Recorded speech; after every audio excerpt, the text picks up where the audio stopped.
ಬೆಳಿಗ್ಗೆ ಎದ್ದ ತಕ್ಷಣ ನೀವು ಮೊಬೈಲ್ ನೋಡ್ತಿದ್ದೀರಾ? ಮೊಬೈಲ್ ನೋಡ್ಬೇಡಿ, ಮತ್ತೆ ನೋಡ್ಬೇಕು ಅನ್ಕೊಂಡ್ರಾ? ಅದನ್ನ ಹೇಳ್ತೀನಿ.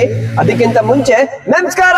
ಬೆಂಗಳೂರು ರಸ್ತೆಯಲ್ಲಿ ನೋಡಿ, ಬೆಂಗಳೂರನ್ನ ಅಪಾರ್ಟ್ಮೆಂಟ್ ಮೇಲಿಂದ ನೋಡಿ, ಅಥವಾ ಹೆಲಿಕಾಪ್ಟರ್ ಇಂದ ಬೆಂಗಳೂರನ್ನ ನೋಡಿ, ಎಲ್ಲಿ ನೋಡಿದ್ರು ಗ್ರೀನ್ ಗ್ರೀನ್ ಗ್ರೀನ್ ಗ್ರೀನ್. ಅದಕ್ಕೆ ನಾವು ಬೆಂಗಳೂರನ್ನ ಗ್ರೀನ್ ಸಿಟಿ ಅಂತ ಕರಿತೀವಿ.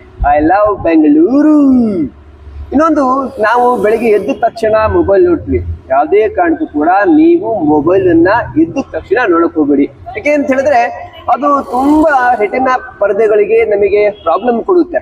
ಅದರಲ್ಲಿ ಲೈಟ್ ಬರ್ತಾ ಇರುತ್ತಲ್ಲ, ಅದು ರೆಟಿನಾ ಮೇಲೆ ಪರದೆ ಇರುತ್ತಲ್ಲ, ಅದಕ್ಕೆ ನಮಗೆ ನೋವು ಉಂಟು ಮಾಡುತ್ತೆ. ರಾತ್ರಿ ಮಲಗಬೇಕಾದ್ರೂ ಅಷ್ಟೇ, ಹಾಫ್ ಅನ್ ಅವರ್ ಮುಂಚೆ ನಾವು ಮೊಬೈಲ್ ಅನ್ನ ನೋಡಕ್ ಹೋಗ್ಬಾರ್ದು. ಯಾಕೆ ಅಂತ ಹೇಳಿದ್ರೆ ಆ ರೆಟಿನಾ ಪರದೆಗೆ ಆ ಬೆಳಕು ಬೀಳ್ತಿರ್ತಲ್ಲ, ಅದು ನಮ್ಮ ನಿದ್ರೆಯನ್ನ ಹಾಳು ಮಾಡುತ್ತೆ. ಇನ್ನೊಂದು, ತುಂಬಾ ಜನ ಬೆಳಿಗ್ಗೆ ಎದ್ದ ತಕ್ಷಣ ಮೊಬೈಲ್ ಅನ್ನ ನೋಡ್ತಾರೆ. ಮೊಬೈಲ್ ನೋಡಾದ್ಮೇಲೆ ಮೂಡನ್ನ ಆಫ್ ಮಾಡ್ಕೊಳ್ತಾರೆ. ಬೆಳಗ್ಗೆ ಎದ್ದ ತಕ್ಷಣ ನೀವು ಮೊಬೈಲ್ ನೋಡಕ್ ಹೋಗಬೇಡಿ. ಅದ್ರ ಬದಲಾಗಿ ಈ ಗ್ರೀನರೀಸ್ ನ ನೀವು ನೋಡಿ. ಕಣ್ಣಿಗೆ ತಂಪು ನೀಡುತ್ತೆ, ಮುದ ನೀಡುತ್ತೆ, ನಿಮ್ಮಲ್ಲಿರ್ತಕ್ಕಂಥ ಆಂಗರ್ ಕಡಿಮೆ ಆಗುತ್ತೆ. ಇನ್ನೊಂದು, ಎಲ್ಲರೂ ಕೂಡ ಬೆಳಗ್ಗೆ ಎದ್ದ ತಕ್ಷಣ ಮೊಬೈಲು, ಆಫೀಸ್ಗೆ ಹೋದ ತಕ್ಷಣ ಲ್ಯಾಪ್ಟಾಪು ಮತ್ತೆ ಸಿಸ್ಟಮ್ಗಳು, ರಾತ್ರಿ ಮಲಗೋ ಮುನ್ನ ನೀವು ಮೊಬೈಲನ್ನ ನೋಡ್ತಾ ಇರ್ತೀರ. ಹಾಗಾಗಿ ನೀವು ಮನೆ ಮುಂದೆ ಗ್ರೀನರೀಸ್ ಇಲ್ಲ ಅಂದ್ರೂ ಕೂಡ ಈ ತರ ಒಂದು ಪಾಟ್ಗಳಲ್ಲಿ ಇರ್ತಕ್ಕಂತಹ ಗಿಡವನ್ನ ಬೆಳೆಸಿ ಬೆಳಗ್ಗೆ ಎದ್ದ ತಕ್ಷಣ ಅಟ್ಲೀಸ್ಟ್ 1 ನಿಮಿಷ ಅಥವಾ 2 ನಿಮಿಷ ಈ ಗ್ರೀನರಿ ನೋಡಿ, ನಿಮ್ಮ ಕಣ್ಣಿಗೆ ತಂಪನ್ನ ನೀಡುತ್ತೆ. ಭಾರತ ದೇಶದ ಮನಿ ಪ್ಲಾಂಟ್ ಯಾವ್ದು ಗೊತ್ತಾ? ಈ ಒಂದು ವೀಳ್ಯದೆಲೆ. ಇದನ್ನ ನಾವು ಮದುವೆ ಸಮಾರಂಭದಲ್ಲಿ ಅಥವಾ ದೇವಸ್ಥಾನಕ್ಕೆ ಹೋಗ್ಬೇಕಾದ್ರೆ ಅಥವಾ ಕೂಡು ಕೊಳ್ಳುವಿಕೆಯಲ್ಲಿ ಇದನ್ನೇ ನಾವು ಬಳಸ್ತೀವಿ. ತುಂಬಾ ಜನ ಅದ್ಯಾವುದೋ ವಿದೇಶದ ಮನಿ ಪ್ಲಾಂಟ್ ತಂದು ಮನೆ ಮುಂಬ ಆಗಿರ್ತಾರೆ, ಲಕ್ಷ್ಮಿ ಬರುತ್ತೆ ಲಕ್ಷ್ಮಿ ಬರುತ್ತೆ ಅಂತ. ಅದರಿಂದ ಬರಲ್ಲ. ಈ ಒಂದು ವೀಳ್ಯದೆಲೆಯಿಂದ ಲಕ್ಷ್ಮಿ ನಮಗೆ ಮನೆಯಲ್ಲಿ ಕಾಲು ಮುಟ್ಟಿಕೊಂಡು ಕೂತಿರ್ತಾರೆ.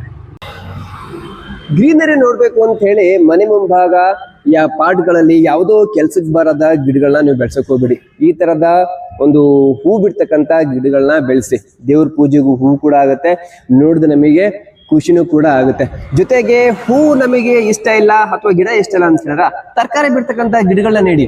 ಅದು ತರಕಾರಿ ಕೂಡ ನಮಗೆ ಯೂಸ್ಫುಲ್ ಆಗುತ್ತೆ. ನಾನಿವಾಗ ಬೆಂಗಳೂರಿನ ಲಾಲ್ಬಾಗ್ ಪಕ್ಕದಲ್ಲಿ ಇರುವ RV ರಸ್ತೆಯಲ್ಲಿ ನಾನಿದ್ದೇನೆ. ಇಲ್ಲಿ ನೋಡಿ ಎಷ್ಟು ಚೆನ್ನಾಗಿದೆ ಹೂವಿನ ಗಿಡಗಳು.